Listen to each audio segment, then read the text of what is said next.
Okay, so now let's start with the equations. And I think it's important to write them and to see how we're going to solve them.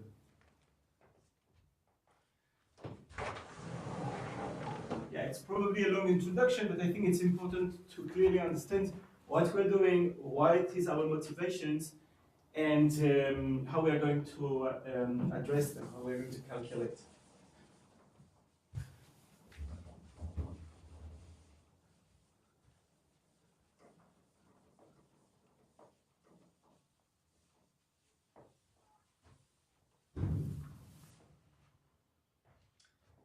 Okay, so now what do we need? So let's start. Now this is part one. Now we are going to consider the case of a closed ensemble, a closed reservoir of, let's say, particle, and what was it? The name here is M and S, which is A and B. So this is M and S, so this is with the rate M plus S gives MS with the rate lambda, and K minus 1, this is for the unbinding rate. Now what is the probability? So let's suppose we start with M0 molecules at time 0, S0 molecules at time 0, and we are interested in the probability that the number of binding sites, MS, is equal to K at time t, and let's call it pk of t. And let's calculate, let's see what is the Markov chain, and what we can extract from this. So how do we derive classically the Markov chains? We just see what happened between time t and t plus delta t. The probability that we have, so now let's look at the picture. We have the binding site. We have, this is the site that are bound to a molecule. And suppose we have K bound sites at time t. K bound sites, it means how many molecules we are left in here. It's M, total number, minus the number of bounds, which is M minus K. And if we have S molecule here, the number of free sites, so this is bound, and this is free. So the number of free sites is equal to the total number, S0 minus K, right? This is just elementary consideration. So what happened between time t and t plus delta t? There can only be one event at a time.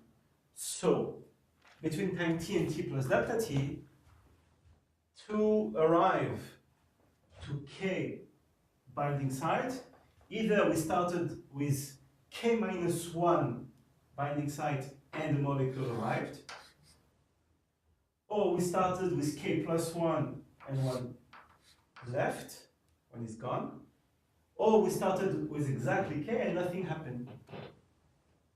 So this, now we have to write it. So this is the probability that we started with exactly K at time t multiplied by the transition probability when nothing happened. Nothing happened. Or this is the probability that we started with exactly K plus 1 molecule at time t. So let's write what is the transition when we have K plus 1. It means that there was K bound molecule and one molecule is detached. So 1 out of K plus 1. So what is the rate of detaching is K plus 1. What is the rate of detaching when we will have one molecule? This is exactly K minus 1. And this occurred during time step delta t. Or we had K minus 1 molecule that were bound. And now what is the rate that 1 is going to arrive? Well, we have to see how many molecules are in this bulk. So it's M minus K minus 1, so it's minus K plus 1. So one molecule here has to choose between the sites that are free. So how many free sites we have? When we have K minus 1 molecule, so the number of free sites is S0 minus K plus 1, because it's S0 minus K minus 1. Multiplied by the rate at which it happens, which is lambda, multiplied by delta T. And now the probability that nothing happened is 1 minus the probability that something happened. So let's write what is this nothing happened here.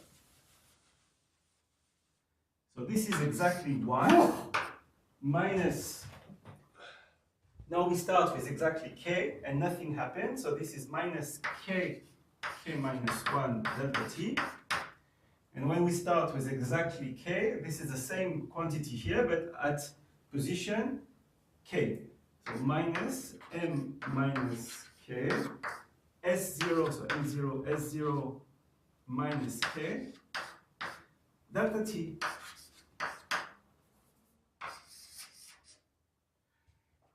So how do we derive from this the Markov chain? We take this guy, we'll put it here, so we have T plus delta T minus T, and we have delta T in here, and so we then will divide everything by delta T. And when we do this, you end up with the classical Markov chain for this process. So let's write the equations plus the boundary. The boundary is also important because if you start for K equals 0, there is no binding site, then there was nothing, there was no molecule bound. So then we can only go in one direction. So which means that this K minus 1 doesn't exist when all the molecules are here because there is no binding site before. So we have the same equation except that this one doesn't exist. And when all, let's suppose now, let's make an assumption that there are more binding sites than molecule M. When all the binding sites are already filled, you cannot fill another one because there is none. So then this arrival K minus 1 doesn't exist. There is no more space for one to arrive. You can only detach. Okay, so now let's write this. So we end up with a system of equation which is P dot 0 equal minus lambda M S, so M0 S0 P0 plus K minus 1 P1. Now let's assume that we have more M than S. If otherwise we'll have to have considered the equation in M, so we consider the equation in total S0. This is S0. So let me write, sometimes I will forget the 0, so S0 means total S. PS0, this is K minus 1, S PS, again P0 S0, plus lambda M minus S plus 1, PS minus 1, and in the middle we have exactly what we've written here, PK equals minus, so here I've forgotten lambda. So this is minus lambda M0 minus K, S0 minus K, plus K minus 1,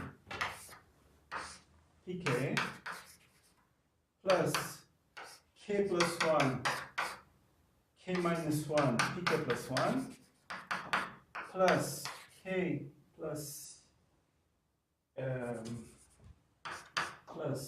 M minus K plus 1, S minus K plus 1, lambda, PK. PK plus 1, PK minus 1.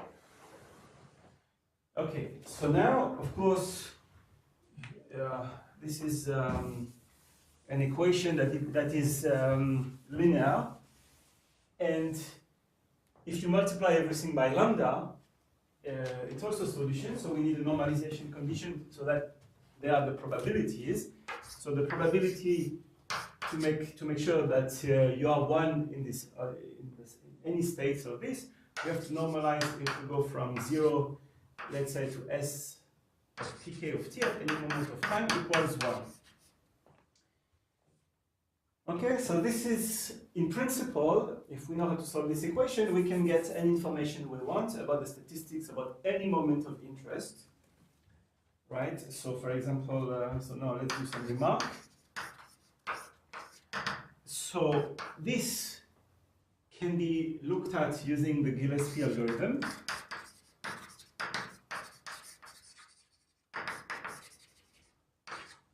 And all the variance of this, so we can run simulations and get, again, all kind of statistical quantity from this. It doesn't mean when we run the simulations that you understand the dependency in the different parameters. Usually you have to explore the parameter space at the expenses of running your simulations in the region of interest.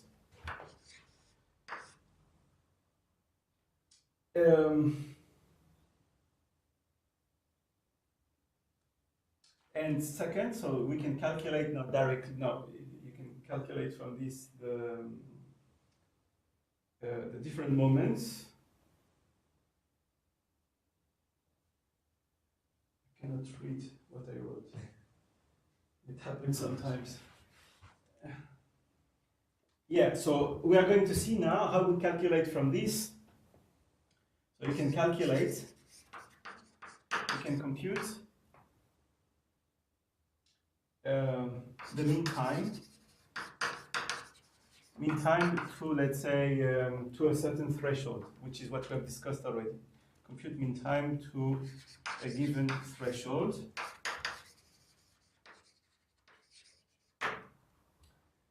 Okay, and so, of course, for the moments, for the steady state moments, so there is remark number 3, we can calculate any moments of interest. So the moments can be calculated. So if we are looking at the steady state moment, steady state is when we take t goes to infinity. Well, we can calculate, for example, the mean, which is pk infinity, from k equals 1 to s. So this is exactly the mean number of ms molecule. We can calculate the variance of ms, which is given by k squared pk, infinity minus k to k, but minus the mean squared, really. And any moments of interest can be calculated if we know how to solve these equations. So let me go to the steady state. How do we solve this? What is the solution? The solution at steady state can be calculated by induction, because, so now, so this is now the steady state distribution. So how do you calculate the steady state distribution? Take dots, everything in dots, in the derivative with respect to t is equals to 0. So then from here, how do you calculate by induction? If this is equal to 0, P1 becomes a function of P0. So you write P1 as a function of P0. Then we go back to P2. P2 can be extracted from here. P2 depends on P1 and P0.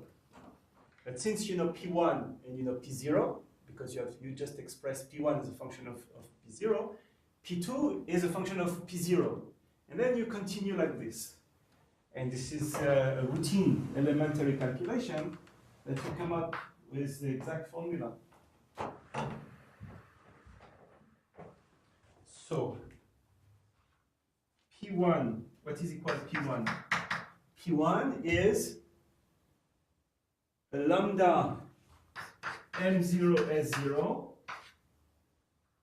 divided by, now I need you have to make sure that I'm not doing any mistake. So P1 is equal to this, right? Okay, and now you can, I'm not going to do all this calculation, but you can calculate P2, P3, and P1, and Pk is actually equals to lambda k as divided by factorial k,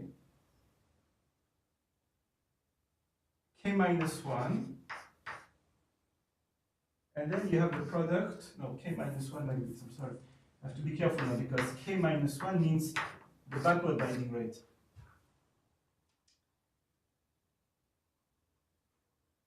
Lambda k, yeah, pk here to power k, and then we have the product of m minus I, s minus I, from 0, product from k equals or I equals 0, to k minus 1. And that's it. Now, for the no, and I'm sorry, multiply by p0, because this is, you have the p0, so this is for any k, you can calculate it up to ps0, and then you use the normalization condition, which can be written as p0 plus the sum of pk for k equals 1, let's say to s0 equals 1. So p0 is p0, whatever it is. All the pk here depends on p0, and so this leads to the equation you need to have an explicit expression of your pk as a function of the rate of arrival, which is the forward binding rate, the backward binding rate, and some combinatorics. But in principle, we have the geometry is contained in this lambda. And we have the entire expression. Now you can use this to inject into all kind of any of your moments of interest and calculate whatever you want. I have, so the problem basically here is solved because it's not that difficult. We can do everything at steady state if we're interested at steady state, and the steady state regimes and the statistics. This is why we started all of this. I didn't plan to discuss this, but let me say why we started to calculate this precisely. This was when we started to work on phototransduction. Phototransduction is the process by which a single photon arrives into what is called a rod photoreceptors. So you have a rod which is shaped like this, and then you have a synapse. So this is called the outer segment. This is called the inner segment. And here you have the synapse. So this is in your retina. The photons arrive like this, and they have to hit a rhodopsin molecule, which is a molecule that can detect light by changing conformation. And so the question is, what was the noise of the photoreceptor? What's the meaning of the noise? Is that usually if this is time, and if you look at the voltage or the current, you see that, you know, if you just look, so channels here open and close all the time, and the opening and the closing of the channel is exactly due to the binding and unbinding. So you have here some channels, which are called cyclic GMP channel, whatever the name, channels. And so these channels are open, and you need 3 molecules to be bound to the admin, in average 3 per channel. Otherwise, the channel are closed. And these molecules here, this is called the cyclic GMP molecules, they are created and destroyed. So there's an additional process here that I haven't discussed, is the fact that these molecules here are not fixed, but they can be generated and destroyed. And so if you stick an electrode here, the channels are open and closed. And if the channels opens and close, it creates fluctuation in the current. So what you see is there is what is called dark noise. This is called the dark noise. And to be able to see a photon, you have to send here a photon, and there's a process which is called an amplification process, so that the send is able to detect. And so you can see in the electrode this. So the first question we asked about 13 years ago was that how many of those molecules are actually bound to the channel? And what is the variance? This would be the first step in understanding this dark noise, because the variance of the number of bound receptors will give us an indication about possibly, and this is not trivial to do this relationship, but it's a starting point, between the amplitude of the noise. And this is how we started to be involved into this question about calculating the variance of the number of bound molecules at steady state. This is relevant in here to define what is the noise. And actually, there are two time scales involved here. There is a noise because the channel can be open and closed like this. It's called flickering. That is conditioned that the binding side, the channel, can still be in a closed configuration. And then there was an additional noise due to the process of binding and unbinding, which has to do with the geometry, the fact that molecule arrive and leaves, and in addition they can be randomly generated and randomly destroyed. So this was called, this process of arrival to the channel, this is called the dark noise. One, the flickering is about, so flickering is about the time scale of this is about 300 Hertz, while this time scale here, which is called due to the fluctuation of the arrival of molecules at the receptors, so let's call it this binding noise, is about 30 Hertz. This is what we extracted, you can see from measurement. So this is how we started to be involved in this. And then it took us 10 years to understand actually why, how comes? How can you see a single photon? And I think Jürgen Eingruber will discuss this in his talk. The models, all the steps of the model to determine what defines the noise of a system at the molecular level, which is important for our ability to see something, that a photon can go over the amplitude of the noise. So we have first to define what is the noise. And the bottom line, the conclusion, is that the same molecules that are involved in creating the noise, they are the same molecules that are involved in the amplification cascade. That is, if they are not there, then you don't have neither the noise nor the amplification. But if there are too much of them, then you get too much noise.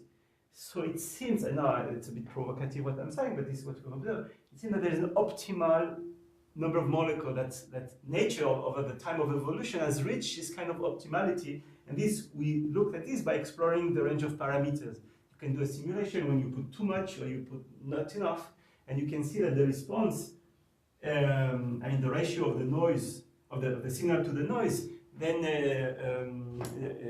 decreases. All right, so this was, it comes really from this kind of motivations. And so now, before before going to the break, I think for the last couple of years, I ask this question. So there are nice open questions. So for example, now suppose you're not at equilibrium, you have a flux. If you have a flux of the type like 1 plus sine omega t of particles that are coming. Let's say you have a constant J0, let's say. Now if you inject a number of particles here with, or suppose the mean number of particles, m, fluctuates with, let's suppose the total number of particles, m, fluctuates. This is total. So how fluctuations, which is simply represented here by simple omega oscillations, are going to translate into a steady state. So you reach sort of steady state regime where you are really oscillating, how this affect the steady state noise, the mean number of bound molecules as a function of omega. So of course, it will be interesting to compare the omega here, the time scale related to the omega, to the time scale of binding, which is really, of binding and unbinding, which is lambda and k minus 1. Okay, let's break 5 minutes, 10 minutes, and then I'll explain how you can use the same set of equations now to calculate the time to threshold by just truncating this equation with new boundary condition in the Markov chain. And the boundary condition that we're going to impose here, and by solving, so since we can solve it in here, I will show that you can also solve it in not necessarily steady state regime, because we are interested in the first time it takes to arrive to a threshold, which is a transient. Still, you can solve it and calculate the mean first passage time to threshold. And then we will look at how it depends on the threshold and total number of molecules. Okay, let's break for about 10 minutes, a time that we take some tea or coffee or whatever.